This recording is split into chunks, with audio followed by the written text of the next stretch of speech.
मेरा नाम हिमांशु गुप्ता है। मेरी शादी ज्योति गुप्ता से 30 जनवरी 2024 को हुई थी। शादी के बाद से उनका व्यवहार हमारे परिवार के प्रति बहुत ही अभद्र था, जिसको कई बार हमने समझाने की कोशिश करी, परंतु वह नहीं समझी। ज्योति गुप्ता अक्सर क्राइम पेट्रोल और ऐसे ही क्रिमिनल एक्टिविटी के नाटक देखा करते थे, जिसको हमने कई बार पकड़ा, समझाया, परंतु वह नहीं समझी। ज्योति गुप्ता अपने हॉस्पिटल, जिसमें लैब टेक्नीशियन के पद पे काम कर रही है, जहरीले और नशीले पदार्थ लाके हम लोग को खाने में मिला के देती थी, जिससे अक्सर हमारी तबीयत खराब होती थी, जिसका हमने इलाज भी कराया। एक बार हमने इनको सीसीटीवी में कुछ मिलाते हुए पकड़ा, जिसके बाद हमने फोन छुपा के इनके कई वीडियो बनाए, जिसमें ये कुछ मिलाते हुए पकड़ी गई। उसके बाद हमने इनके परिवार को बुला के शांति से बात करी, तो शांति से डिवोर्स लेने का राजीनामा हुआ, परंतु उसको यहाँ से ले जाके उनने मेरे खिलाफ दहेज का मुकदमा डाल के 70 लाख रुपए की अवैध मांग रखी और ना देने पे गंभीर परिणाम भुगतने की धमकी दी। इसके बाद मैंने एसीपी ऑफिस में एक प्रार्थना पत्र दिया, जिसकी जांच कर एसीपी ऑफिस द्वारा रावतपुर थाने में मेरी पत्नी और उनके परिवार के खिलाफ मुकदमा दायर किया गया। अतः मेरी पुलिस से निवेदन है कि इसकी जांच कर मुझे न्याय प्रदान करें। वो कोई केमिकल नहीं था, मेरी सास से बनती नहीं थी। सास मुझे पसंद नहीं करती थी शादी के कुछ दिन बाद से। पहले तो शादी हमारी 30 जनवरी 2024 में कानपुर क्लब से हुई और इंगेजमेंट स्टेटस क्लब से हुई। और शादी में हमारे पिताजी ने 21 लाख कैश और एक नेक्सॉन गाड़ी दी उन्हें। और फिर उसके बाद हमारी शादी बहुत अच्छे से धूमधाम से हुई। लगभग 70 से 75 लाख के अप्रॉक्स में शादी हुई हमारी। शादी कुछ टाइम तक हमारा सही चलता रहा। ससुराल में सास, हमें ससुर और मेरे हस्बैंड सब हमें बहुत अच्छे से प्यार करते थे, अच्छे से रहते थे। फिर कुछ टाइम बाद से, शादी के कुछ टाइम बाद से ही मेरे हस्बैंड और सास मुझसे पैसे लेने लगे, पैसे की डिमांड करने लगे।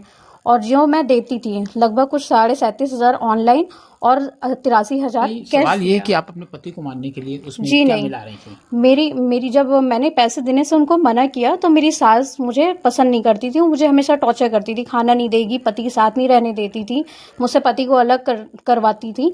तो मेरे हस्बैंड ने ही मुझे कुछ ऐसे वीडियो भेजे इंस्टाग्राम पे, कि कुछ तांत्रिक वीडियो भेजें कि आप ऐसा करिए कि आपकी और सास की आपकी बनेगी, आप में दोनों में बॉन्डिंग अच्छी हो जाएगी, आप में प्यार बढ़ेगा, तो हम लोग घर में भी अच्छे से रहेंगे। जिसकी वीडियो मेरे पास है, इंस्टा पे मेरे पास है। तो ये किसने भेजा था, किसकी आईडी से भेजा? ये मेरे पति हिमांशु गुप्ता ने भेजा था हमें। अपनी आईडी से? जी, अपनी आईडी से आपको? जी। उसमें ये हल्दी और लौंग का ही जिक्र है, जो उन्होंने मेरे पति के मुताबिक मैंने बताए हुए कहने पे किया, और करने के बाद मेरे पति ने उसको छुपा के वीडियो बना लिया मुझे फंसाने के लिए। अच्छा, तो आपके कई मुकदमे भी चल रहे हैं आपस में? जी, मेरे कई मुकदमे वो रखे हैं। मेरे पति ने हमें इसी सब में फंसा के मुझे घर से बाहर भगा दिया। 15 जुलाई किसने किया था? जी, हस्बैंड ने किया था। 15 जुलाई को मैं घर से निकली 2025 में। 16 जुलाई को उन्होंने डिवोर्स फाइल कर दिया था, जिसके बाद जिसकी सूचना मिलने के बाद 16 जुलाई 2025 में? जी। फिर जिसकी सूचना मिलने के बाद मैंने कुछ टाइम बाद उन पे दहेज प्रथा का मुकदमा किया। तो ये वीडियो कब का है, कब वीडियो बनाया है? ये 1 से 1.5 साल पहले का वीडियो है। अच्छा जी।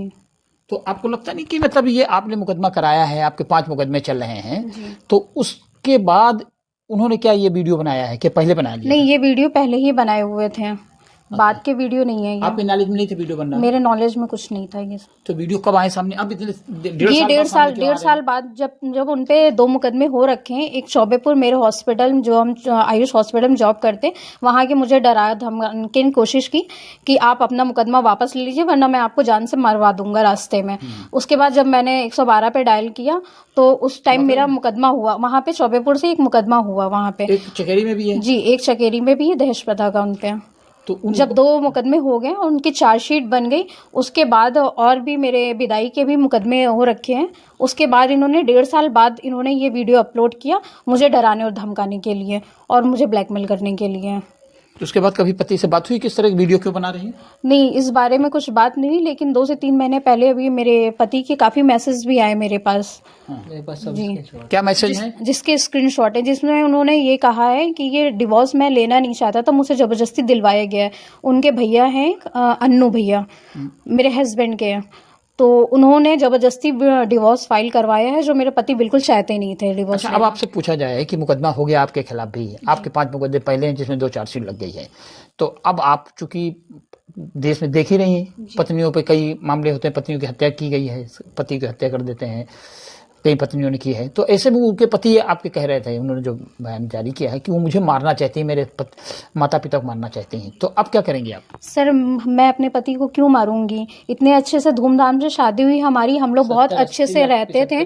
70 से 75 लाख की लगभग शादी हुई और ऐसा कोई सीन नहीं था। मेरे हस्बैंड का कुछ अफेयर चल रहे थे, जिसकी वजह से वो बैंगलोर की लड़की थी जो 1 लाख कमाती थी, तो वो उस वजह से वो मुझसे डिवोर्स लेने की डिमांड हमेशा करते थे। लेकिन मुझे लगता था हंसी मजाक में वो ऐसा कह रहे हैं, लेकिन जब उन्होंने मुझसे ये प्रक्रिया कराई, लौंग देने वाली, चाय में मिलाने वाली, और इसका छुप के वीडियो बनाया, उसके बाद उन्होंने मेरे परिवार वालों को बुला के मुझे उल्टा फंसा के घर से भगाने की धमकी दे दी और घर से भगा दिया मुझे।